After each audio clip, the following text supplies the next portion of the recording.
Have you ever felt an unexplainable emptiness when the divine feminine pulls away? Like something ancient within you is crumbling, yet you can't quite name it. Or perhaps you're the divine feminine yourself, sensing that your silent disappearance is triggering something profound, but you don't fully understand what or why.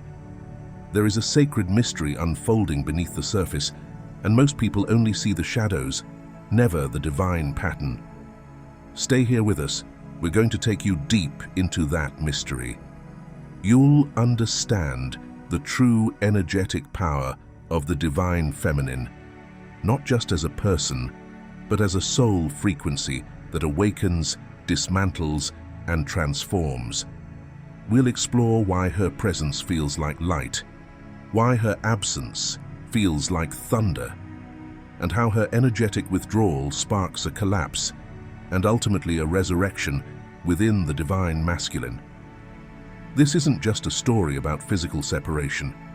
It's about the invisible threads of karma, soul contracts, and timeless love that are working behind the scenes. By the end of this video, you won't just understand the divine feminine, you'll feel her essence.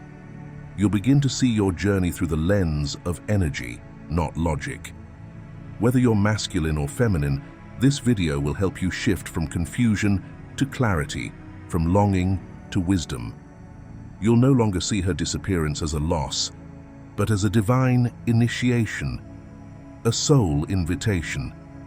And if you stay with us until the end, what once felt like heartbreak may begin to feel like awakening. So stay with us. Don't just skim the surface, dive in. Watch till the very end, and let this message stir something deep within you.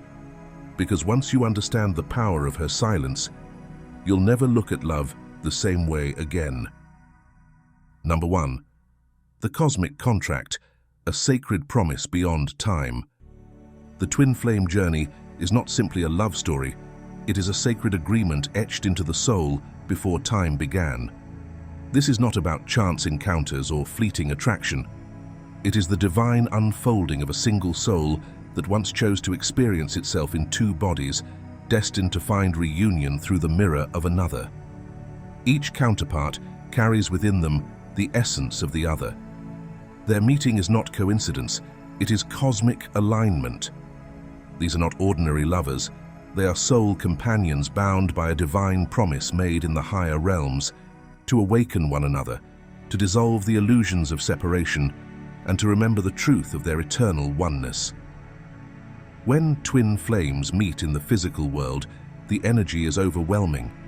It's not just chemistry, it's recognition at the level of soul. Time bends, reality shifts, old beliefs begin to shatter.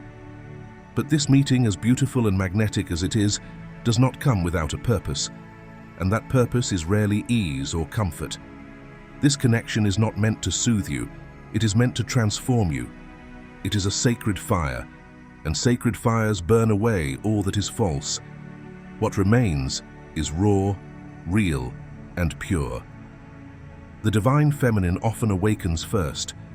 She feels the ancient pull in her bones, the undeniable knowing in her spirit.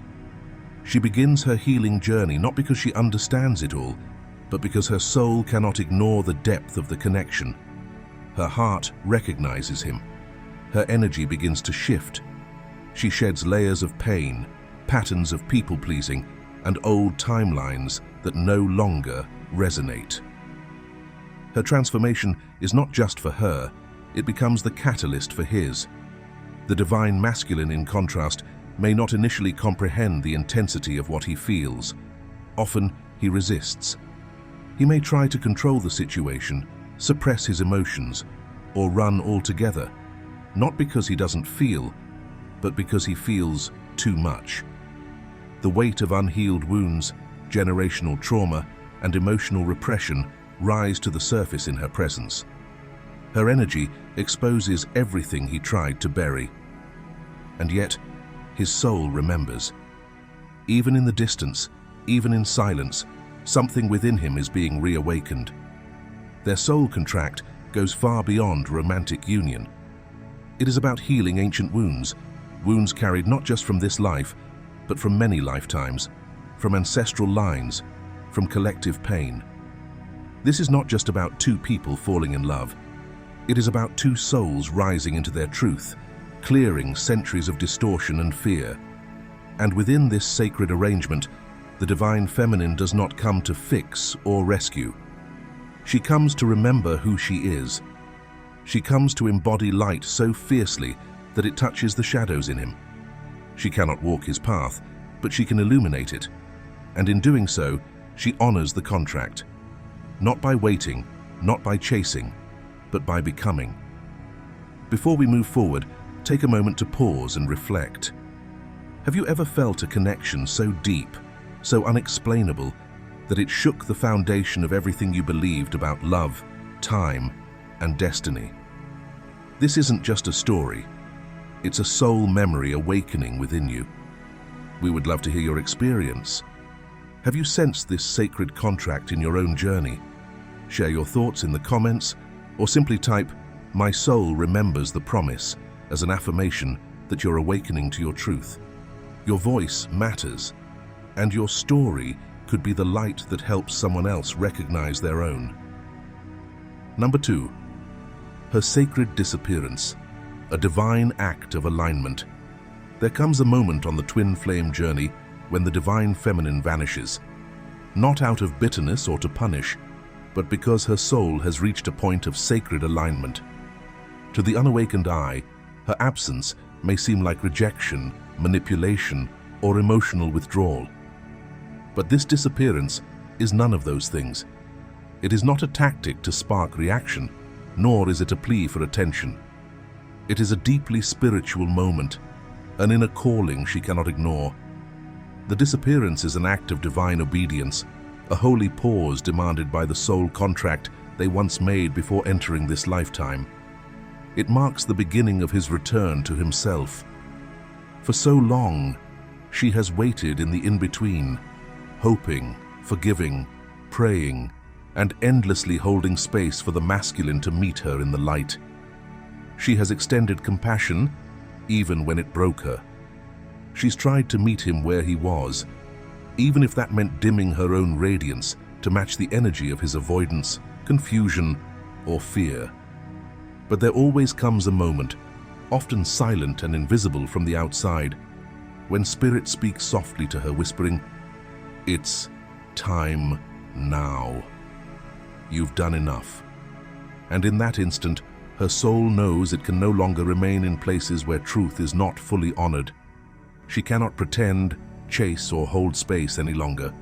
She must rise. Her disappearance, though painful, is not fueled by anger. It is rooted in love. But this love is no longer the kind that waits or pleads. It is a love that chooses truth over comfort.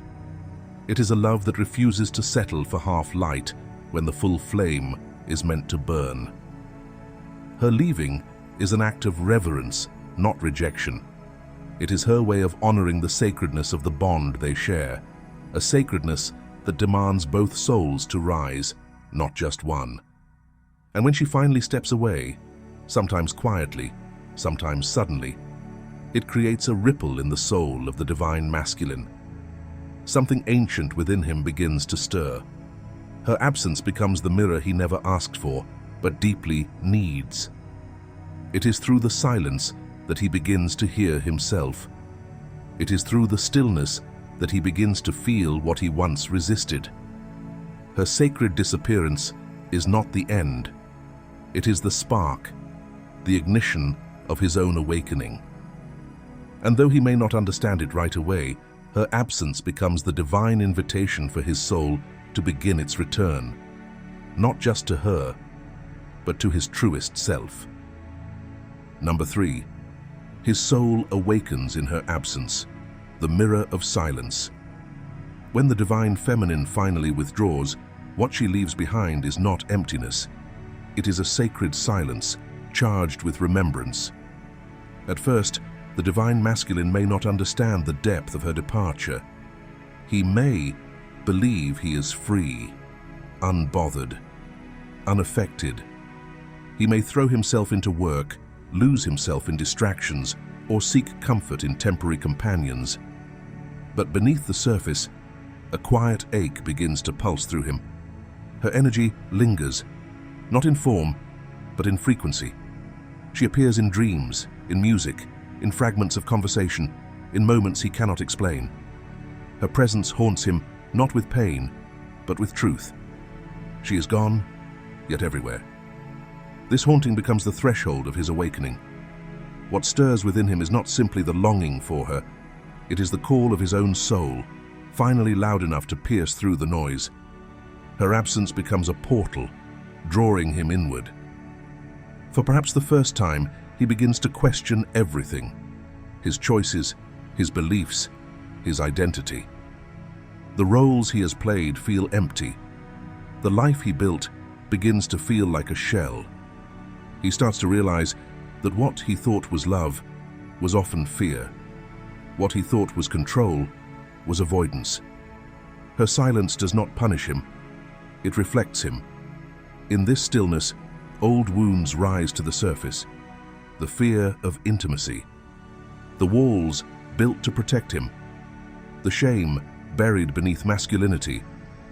Her disappearance becomes the mirror that reveals all he refused to see when she was standing before him. It is not her love that breaks him. It is the realization of how he resisted it, misunderstood it, pushed it away. This is his descent, his dark night of the soul, the sacred unraveling that must occur before any true rising. He doesn't just miss her presence, he begins to miss parts of himself he abandoned long ago. And slowly, piece by piece, the illusion falls. What remains is raw, exposed, honest. For it is only in the space she leaves behind, in that holy hollow, that he is finally able to meet himself. Not the version he showed the world, but the truth of who he is beneath the armor. Her absence was never meant to destroy him. It was meant to awaken him. And now, in the echo of her energy, his soul begins to remember its purpose, not just to find her again, but to find himself first. Number 4. The power of her silence, a sacred frequency that awakens. Her silence is not an absence. It is an invocation, a sacred force wrapped in stillness, woven not from indifference, but from deep wisdom and spiritual knowing. She is no longer pouring her radiant light into a vessel that cannot hold it. She is no longer leaking energy through the cracks of unreciprocated effort. Instead, she turns inward, gathering the fragments of herself, pouring love into her own soul, and restoring her wholeness. This act is not passive, it is alchemical. As she stops reaching, she activates what some call the mirror effect, where her stillness reflects everything he has avoided within himself. In the space where her voice once comforted, where her presence once soothed and reassured, there is now only silence. But this silence is not empty. It is a teacher. Without her tending to his wounds, without her holding the emotional weight of their bond, he is left to face the raw echo of his own soul. And in that echo, he begins to hear what he had once drowned out, the true depth of their connection. Her absence presses on his spirit like gravity. It magnifies the truth he tried to deny. It forces him to feel what he once ran from.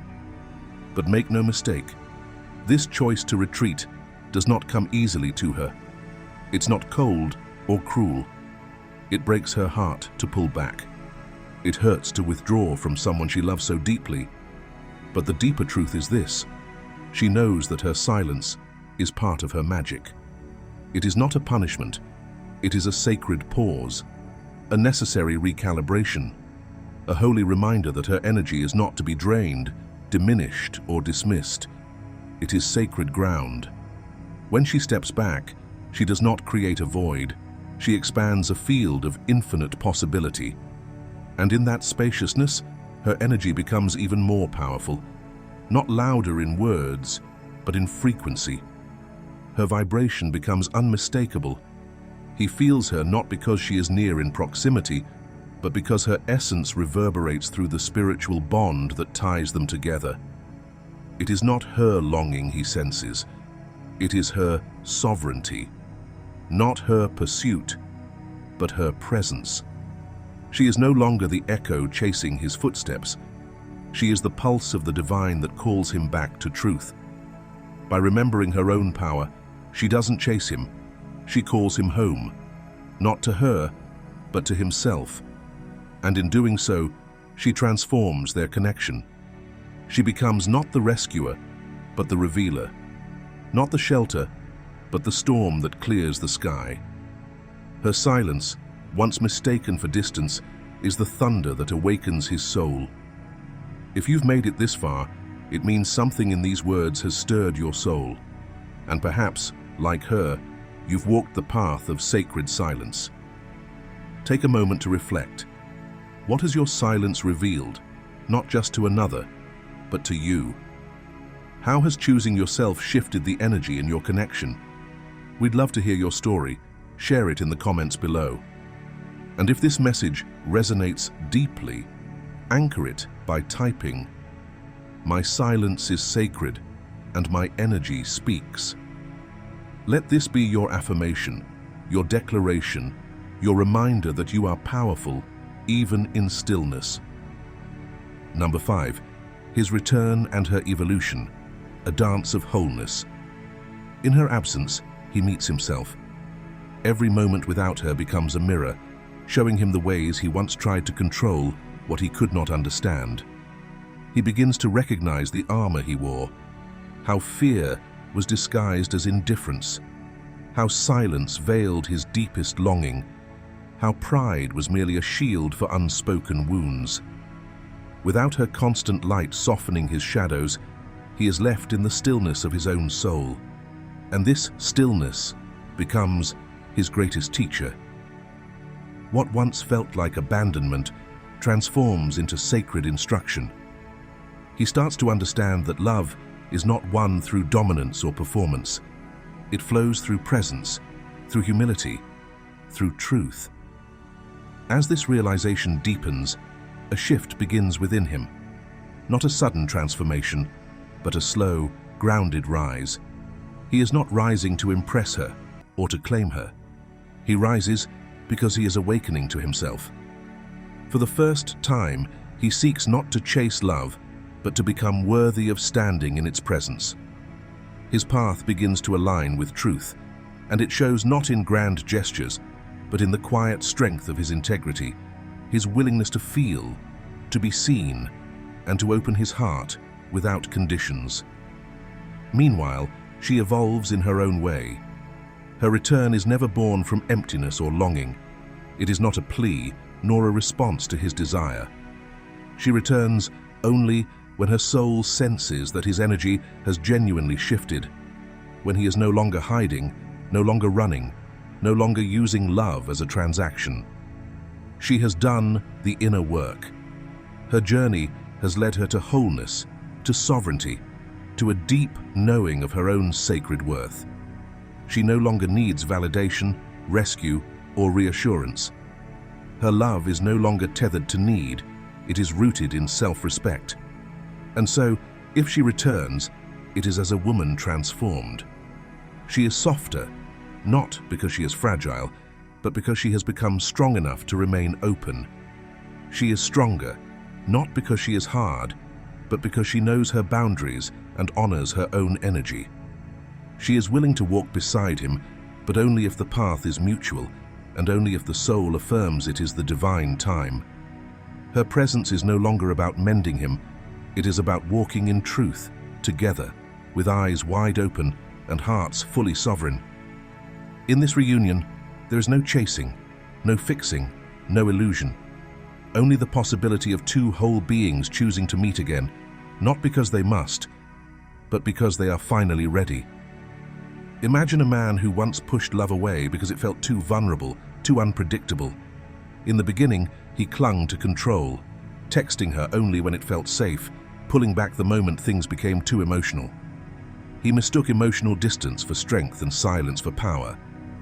But when she finally stepped away, not in anger, but in quiet reverence for her own growth, everything began to shift. Without her presence to soften his edges, he was left with his own reflection. Nights, once filled with her voice, became silent reminders of what he lost. Slowly, he began to unravel. He started journaling, meditating, even attending therapy, things he never thought he'd do. Not to win her back, but to understand why he built walls around his heart in the first place. Months later, when their paths crossed again, she no longer carried the weight of his healing. She stood tall, radiant in her wholeness. And he, no longer hiding behind pride, met her with steady eyes and a heart finally open. It wasn't a reunion scripted by desperation. It was a meeting of equals, shaped by time, inner work, and divine timing. This is what it means to return, transformed. This journey was never about chasing a fairy tale ending. It was always about becoming whole. Integration, not reunion, is the true destination. After all the flames of longing have burned away the illusions, and after the silence has revealed the deeper layers of self, the question no longer echoes, will they come back? But transforms into a sacred whisper, who have I become? The divine feminine no longer seeks validation through giving too much, nor does she ache to be chosen. She now lives from a place of knowing, deeply rooted in her worth, in her radiance, in her sacred self. And the divine masculine, he no longer hides behind pride or fear. His love is no longer masked, it is conscious, raw, and real. If they meet again, it won't be in the energy of chaos, confusion, or longing. It will be in truth, in peace, in divine alignment. But even if the physical reunion never happens, the soul union is already fulfilled. Because the purpose was never simply to be together, it was to be awakened. They now walk as embodiments of soul, no longer operating from wounds, but from wisdom. Every breath becomes a prayer. Every silence becomes sacred space. Every heartbreak becomes a door to higher love. The path of twin flames was never meant to end in clinging. It was meant to strip away everything that wasn't truth so they could rise, free, sovereign, divine. So if you're on this path, remember this: you are not waiting, you are rising. You are not broken, you are remembering. Let your silence be your sanctuary. Let the ache purify you. Let love not lead you back, but within, to the source of your own divine power. This was never just about romance. This was about soul evolution. And through your journey, others awaken too. This is the sacred becoming. This is home. If this message resonates with your soul, comment below, I am not waiting. I am rising. Don't forget to like this video, share it with someone who needs this reminder, and watch the next video on your screen to continue walking this sacred path with us. You're not alone, you're becoming, and that is everything.